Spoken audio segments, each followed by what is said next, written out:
اور بخاری اور مسلم دونوں میں ایک حدیث موجود ہے متفقن علیہ کہ نبی علیہ السلام نے یہی سورت پوری تلاوت کی. پوری سورت پڑھنے کے بعد کہا کہ آدمی کہتا ہے میرا مال میرا مال میرا مال، یہی کہتے کہتے مر جاتا ہے.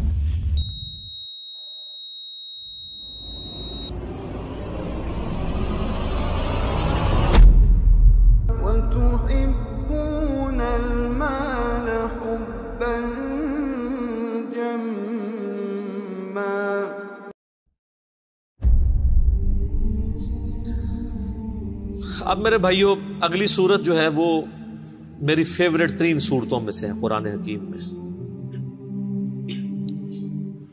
قیامت مضمر ہے جی سورت کے اندر.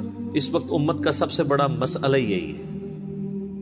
جو جامع ترمذی میں حدیث ہے کہ ہر امت کا کوئی نہ کوئی فتنہ ہے، اور میری امت کا فتنہ مال ہے. اور بخاری اور مسلم دونوں میں حدیث ہے نبی علیہ السلام نے اپنی وفات سے 1 مہینہ پہلے شہدائے احد کے قبرستان میں جا کے ان کی قبروں کے اوپر جنازہ دوبارہ پڑھا. 8 سال کے بعد 3 ہجری میں غزوہ احد ہوا اور 11 ہجری میں نبی علیہ السلام کی وفات ہوئی. تو آپ نے اپنی وفات سے 1 مہینہ پہلے وہاں پہ خطبہ دیا. میں نے کربلا والے ریسرچ پیپر میں خطبہ ڈالا بھی ہوا ہے. آپ علیہ السلام نے قبرستان میں خطبہ دیا عبرت کے لیے کہ مرنے کے بعد سب نے ادھر ہی آنا ہے. چونکہ آپ بھی دنیا سے جا رہے تھے، آپ کو اللہ نے بتا دیا. اور حدیث کے الفاظ ہیں، عقبہ بن عامر کہتے ہیں کہ میں نے آخری دفعہ رسول اللہ کو ممبر پہ اسی دن دیکھا تھا. اس کے بعد میں نے حضور کو ممبر پہ چڑھے ہوئے نہیں دیکھا. اب میں لوگوں، اللہ تعالیٰ نے مجھے اپنا حوض کوثر یہیں پہ دکھا دیا ہے. اس وقت میرا ممبر میرے حوض کوثر پہ لگا ہے. میں تمہارا پیش رو ہوں، یعنی میں آگے جانے والا ہوں، تم میرے بعد میرے پیچھے آؤ گے. ظاہر ہے نبی علیہ السلام نے ایک دعوت کھڑی کی تھی، اتنی محنت سے اپنی ایک ٹیم تیار کی تھی. اب دنیا تو ظاہر ہر بندے نے چھوڑ کے جانا ہے، تو آپ کو یہ ٹینشن بھی تھی کہ میں جو پیچھے لوگ چھوڑ کے جا رہا ہوں ان کو آخری درجے تک وصیت کر جاؤں کہ میرے بعد تمہیں خطرہ کن کن چیزوں سے. آپ نے فرمایا مجھے اپنے بعد تم سے یہ ڈر نہیں کہ تم دوبارہ سے بت پرستی میں مبتلا ہو جاؤ، شرک کرنے لگ پڑو. یہ تو مجھے کانفیڈنس ہے کہ تم، یعنی اپنے صحابہ کے بارے میں آپ کو ایک گارنٹی تھی، تربیت یافتہ جو لوگ تھے، کہ یہ شرک میں مبتلا نہیں ہوں گے. البتہ مجھے یہ ڈر ہے کہ تم میرے بعد دنیا کے مال میں پھنس جاؤ گے اور دنیا کے خزانے تمہارے لیے کھول دیے جائیں گے. نبی علیہ السلام نے تو اپنی وفات تک فقر ہی دیکھا تھا. بخاری اور مسلم دونوں میں حدیث ہے. عائشہ کہتی ہیں کہ نبی علیہ السلام کی وفات تک ہماری یہ حالت تھی، بعض اوقات 1 مہینہ، بعض اوقات 2، بعض اوقات 3 مہینے تک ہمارے گھر میں چولہا نہیں جلتا تھا. کوئی پکانے کے لیے چیز نہیں ہوتی تھی. 2 کالی چیزوں پہ گزارا ہوتا تھا، ایک کھجور اور دوسرا پانی. اور کھجوریں بھی کو ٹن و ٹن نہیں، 2 کھجوریں اور ایک میٹھا پانی کا پیالہ صبح کے وقت، اور 2 کھجوریں اور 1 پانی کا پیالہ میٹھا شام کے وقت. کیونکہ میٹھا پانی وہاں پہ ایشو تھا ریگستان میں. آج بھی آپ ذرا ریگستانی علاقوں میں چلے جائیں تو کتنے کلومیٹرز پیدل سفر کر کے، وہاں کی تو زندگی میں ایشو ہی یہی ہے کہ پانی بھر کے لانا ہے 8 کلومیٹر سے. اور آپ نے آٹا جو ہے چکی میں پیس کے بس روٹی پکانی. یہ ٹوٹل لوگوں کی زندگی ہے. یہ جو آپ یاشیاں جو نیٹ پہ یوٹیوب پہ بیٹھے رہتے ہیں اور فیس بک پہ، یہ تو وہاں کے مسئلے ہی نہیں ہیں. وہاں کے تو مسئلے ہی کچھ اور ہیں. تو اس زمانے میں نبی علیہ السلام کے مبارک زمانے، اما عائشہ کہتی ہیں کہ یعنی آپ علیہ السلام اور آپ کے گھر والوں کا گزارا کالی چیزوں پہ ہوتا تھا. اب ظاہر نبی علیہ السلام کو ٹینشن تو تھی کہ میرے بعد جب دنیا کے خزانے کھول دیے جائیں گے. تو مسلم شریف کے آگے الفاظ ہیں اس شہدائے احد والے قبرستان میں جو خطبے میں آپ نے فرمایا کہ مجھے خطرہ ہے کہ تم دنیا کے مال میں پھنس جاؤ گے، دنیا کی محبت میں ایک دوسرے کو قتل کرو گے، حتیٰ کہ تم بھی تباہ و برباد کر دیے جاؤ گے جس طرح تم سے اگلی امتیں برباد کر دی گئی. اور وہی ہوا ہے. آپ دیکھ 30 سال ہی سکون سے گزرے ہیں، وہ بھی بمشکل. اور اس کے بعد کیا ہوا ہے امت کے ساتھ؟ پھر اسلام کا عروج تو نیچے ہی آیا ہے، مسلمانوں کا عروج اوپر گیا ہے. ظاہر ہے ایک سپر پاور تھی، اس کا ایکسپلوژن تھا. جب بھی آج امریکہ سپر پاور ہے تو سر وہ بھی بدماشی کر رہا ہے. اس وقت ہم سپر پاور تھے، ہم بھی کسی کو کھنگڑ نہیں دے دیں. ٹھیک ہے، تو وہ ایک سپر پاور کا ایکسپلوژن تھا. اسلامی حکومتیں نہیں تھی، مسلمان حکومتیں تھیں. کس کی جرت ہے کہ وہ کہہ دے گے جو سلطنت مغلیہ کی حکومت اسلامی حکومت تھی؟ میرا خود تعلق مغلیہ خاندان سے ہے، میں کیسے یہ کہہ دوں؟ اللہ کو جان دینی. مسلمانوں کی حکومتیں تھیں، اسلامی حکومتیں تو کوئی نہیں تھی. نہ سلطنت عثمانیہ جو ہے وہ اسلامی حکومت تھی، مسلمانوں کی حکومت تھی۔ تو آپ علیہ السلام کو بتا دیا گیا کہ فتنہ مال ہے۔ یہ صورت اسی فتنے کو ایڈریس کرتی ہے، اور بخاری اور مسلم دونوں میں ایک حدیث موجود ہے متفق علیہ کہ نبی علیہ السلام نے یہی صورت پوری تلاوت کی،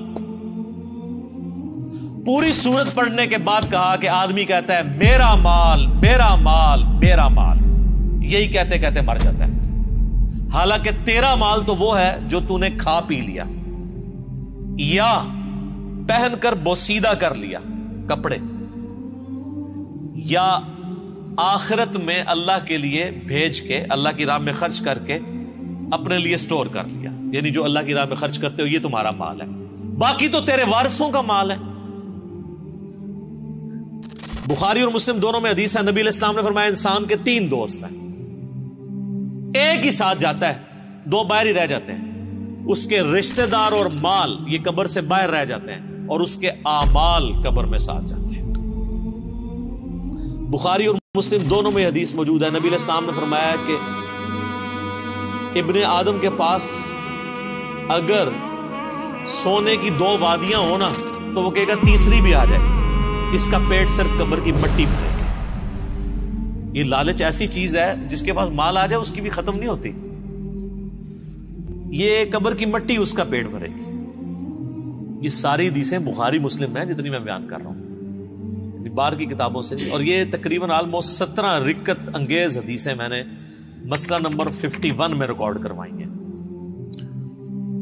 رزق حرام کی مذمت، دنیا پرستی کا انجام اور اس کا علاج۔ 11 آیات قرآن حکیم سے کراس ریفرنس کے طور پہ پیش کی، جس میں نے یہ صورت بھی ڈسکس کی تھی، اور 17 احادیث بخاری اور مسلم سے۔ وہ سننے والا لیکچر ہے، قبلہ صحیح کرنے والا لیکچر ہے، مسئلہ نمبر 51۔